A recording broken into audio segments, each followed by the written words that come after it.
Love o love. 'Pavish Narayan, Nagadurga' లీడ్స్‌గా 'మగేష్ రాజేంద్రన్' డైరెక్షన్‌లో వచ్చిన రొమాంటిక్ కామెడీ ఇది. ఈ సినిమా స్టోరీ ఏంటి? దీని మీద నా ఒపీనియన్ ఏంటనేది ఇప్పుడు తెలుసుకుందాం పదండి. ముందుగా స్టోరీ విషయానికొస్తే ఈ సినిమాలో మన హీరో రఘు ఓ మిడిల్ క్లాస్ అబ్బాయి అన్నమాట. వచ్చే 40,000 జీతంతో ఇంటి బాధ్యతలు చూసుకుంటూ, చెల్లిని చదివించుకుంటూ, అప్పుల జోలికి పోకుండా కంఫర్టబుల్ లైఫ్ లీడ్ చేస్తూ ఉంటాడు. ప్రశాంతంగా సాగుతున్న మనోడి జీవితంలోకి విధ్వంసకర తుఫాన్‌లా వస్తుంది అవంతిక అనే అమ్మాయి. ముందు వీళ్ళ ప్రేమ కథ హాయిగానే మొదలైనా, తర్వాత తను తిప్పే తిప్పుడు, పెట్టించే ఖర్చులకి మనోడు విలవిల్లాడిపోతూ అప్పుల పాలవుతాడు. దాంతో ఇంత ఎక్స్‌పెన్సివ్ ప్రేమని భరించే స్తోమత తనకి లేదని బ్రేకప్ చెప్పాలనుకుంటాడు. కానీ అందుకు అవంతిక ఒప్పుకోదు. తమ రిలేషన్‌ని కాపాడుకోవటానికి ఏం చేయటానికైనా సిద్ధం అంటుంది. దాంతో మనోడు ఈ రిలేషన్‌లో తనలా ఒక 4 నెలలు బతకాలని ఛాలెంజ్ చేస్తాడు. తన్ని ఎక్కడికి కావాలంటే అక్కడికి తిప్పుతూ, అడిగినవి కొనిస్తూ, తన ఈఎంఐలు, అప్పులు కడుతూ 4 నెలలు మేనేజ్ చేయగలిగితే బ్రేకప్ ఆలోచన మానుకుంటా అని, లేకపోతే ఎవరి దారి వాళ్ళు చూసుకుందాం అంటాడు. మరి తర్వాత ఏం జరిగింది? అవంతికతో రిలేషన్ వల్ల మనోడు ఫేస్ చేసిన ప్రాబ్లమ్స్ ఏంటి? బ్రేకప్ చెప్పడానికి అవంతిక ఎందుకు సిద్ధంగా లేదు? ఛాలెంజ్ యాక్సెప్ట్ చేశాక అవంతిక పడ్డ కష్టాలేంటి? చివరికి వీళ్ళ ప్రేమ పెళ్లిగా మారిందా? అవంతిక ఛాలెంజ్‌లో గెలిచిందా లేదా అనేది మీరు సినిమా చూసి తెలుసుకోవాలి. ఇక ఈ సినిమా ఏదో కాసేపు టైమ్ పాస్ అనిపించింది. కోర్ ఐడియా ఇంట్రెస్టింగ్ గానే ఉన్నా ఎగ్జిక్యూషన్ క్లూలెస్ గా ఉండింది. ప్రేమంటే మన అవసరాల కోసం వాడుకు తప్పటం గాదు, అదో బాధ్యత అని మొదలుపెట్టి లాస్ట్‌కి ఎట్నుంచి ఎటో తీసుకెళ్లారు. దర్శకుడు ఒక ఐడియాతో ఆగిపోకుండా ఇంకా చాలా అనుకుని వాటిని స్క్రీన్ ప్లేలో ఇరికించాలని చూసి తడబడ్డాడు. ఫస్ట్ హాఫ్ సరదాగా సాగిపోయింది. హీరోని, తన ఫ్యామిలీని, లవ్ ఇంట్రెస్ట్‌ని పరిచయం చేసిన విధానం రొటీన్ గానే ఉన్నా పాసిబుల్ అనిపిస్తది. ఇక ఆ తర్వాత వీళ్ళిద్దరి మధ్య అసలు ప్రేమ ఎలా మొదలైంది అనే దాన్ని చాలా క్లెవర్‌గా సింగిల్ డైలాగ్‌తో చెప్తారు. ఇక్కడ కథ నేను ఆ అమ్మాయిని ఎలా పడేశానని కాదు, పడేశాక నేను పడ్డ తిప్పలేంటి అనేదే కథ అని. ఒక పక్క మిడిల్ క్లాస్ కుర్రాడిగా బాధ్యతలు, బరువులు మోస్తూ, ఇంకో పక్క తన గర్ల్ ఫ్రెండ్ పెట్టే ఖర్చులతో మనోడు పడే ఇబ్బందులని చాలా బ్యాలెన్స్‌డ్‌గా చూపిస్తారు. ఫ్యామిలీ సీన్స్‌తో డీసెంట్ డ్రామాని, గర్ల్ ఫ్రెండ్‌తో వచ్చే సీన్స్‌తో మంచి ఫన్‌ని జనరేట్ చేశారు. ఇక్కడ టాటూ క్యారెక్టర్ వేసే పంచులు బానే పేలాయి.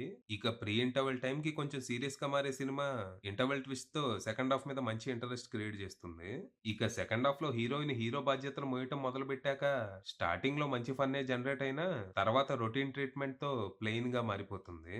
ఫస్ట్ హాఫ్‌లో హీరోయిన్ ఆల్మోస్ట్ ఒక గోల్డ్ డిగ్గర్‌లా చూపిస్తారు. హీరోతోనేమో విచ్చలవిడిగా ఖర్చులు పెట్టిస్తది. కానీ తన డబ్బులు ఖర్చు పెట్టాలంటే మాత్రం రూ. 50 కోసం కూడా అరగంట బేరాలాడతది. అయితే ఇక్కడికొచ్చేసరికి తన క్యారెక్టర్‌లో ఓ కొత్త డైమెన్షన్‌ని పరిచయం చేస్తారు. తను అలా బాధ్యత లేకుండా విచ్చలవిడిగా ఎందుకు ఖర్చులు పెట్టిస్తది అనే దానికి రీజనబుల్ ఆన్సరే ఇస్తారు. కానీ అది పూర్తిగా కన్విన్సింగ్‌గా అయితే అనిపించదు. మేబీ తన ఫ్యామిలీ డైనమిక్స్ మీద ఇంకొన్ని సీన్స్ ఉంటే ఈ సమస్య వచ్చేది కాదేమో. అలాగే తను రూ. 50 కోసం బేరాలాడే సన్నివేశాలు ఏదో కామెడీ కోసం ఆడవాళ్ళు ఎలా బేరాలాడతారో చూడండి అని బెట్టినట్టే ఉంది గానీ, ఆ క్యారెక్టర్‌కి ట్రూగా అయితే అనిపించదు. ఇక క్లైమాక్స్‌కొచ్చేసరికి సినిమా కోర్ ఐడియా నుంచి కంప్లీట్‌గా డీవియేట్ అవుతుంది. కథ హీరో పర్స్పెక్టివ్ నుంచి హీరోయిన్ పర్స్పెక్టివ్‌లోకి షిఫ్ట్ అవుతది. ఫస్ట్ హాఫ్ చూసి మగాడిగా హీరో పడే కష్టాలు, ఫేస్ చేసే ఇష్యూస్ చూసి హీరోయిన్ తన తప్పు రియలైజ్ అయ్యి చివరికి మారతదేమో అని ఎక్స్‌పెక్ట్ చేశా. అందుకు తగ్గట్టే సినిమాలో కొన్ని డైలాగ్స్ కూడా ఉంటాయి. సొసైటీలో అమ్మాయిల్ని, అబ్బాయిల్ని ట్రీట్ చేసే విధానం వేరే ఉంటది. అమ్మాయిలు జాబ్ చేస్తున్నారనుకోండి, వావ్! Independent women. తన కాళ్ళ మీద తను నిలబడుతోందంటారు. అదే అబ్బాయిలు జాబ్ చేస్తున్నారనుకోండి, ఆ! చెయ్యక వాడు పుట్టిందెందుకు అంటారు. అమ్మాయిలకి సంపాదించడం ఆప్షనల్. అబ్బాయిలకి one and only option. Of course అందరు అమ్మాయిలకి సంపాదించడం ఆప్షనల్ కాదనుకోండి. కానీ మగాడు సంపాదించకపోతే వాడింక వేస్ట్ గాడి కిందే లెక్క. అలా ఒక మేల్ విక్టిమ్ కథగా మొదలయ్యే సినిమా లాస్ట్‌కి ఎటో బోయింది. స్టార్టింగ్ నుంచే హీరో సైడ్‌తో పాటు హీరోయిన్ సైడ్‌ని కూడా ఎక్స్‌ప్లోర్ చేసుంటే బ్యాలెన్సింగ్‌గా ఉండేది. ఆ బ్యాలెన్స్ లేకపోవటం వల్ల లాస్ట్‌లో అమ్మాయిలు గూడా విక్టిమ్సే. వాళ్ళకి కష్టాలుంటాయనటం ప్రీచీగా అనిపిచ్చింది. చెప్పాగా దర్శకుడు చాలా ఐడియాస్‌ని ఎక్స్‌ప్లోర్ చేయాలని చూసి తడబడ్డాడని. ఇక పెర్ఫార్మన్స్‌ల విషయానికొస్తే 'రఘుగా' 'పవిష్' చాలా బాగా చేశాడు. ఫస్ట్ సినిమాకి దీనికి చాలా ఇంప్రూవ్‌మెంట్ కనిపిచ్చింది. తన కామిక్ టైమింగ్ గూడా బాగుండింది.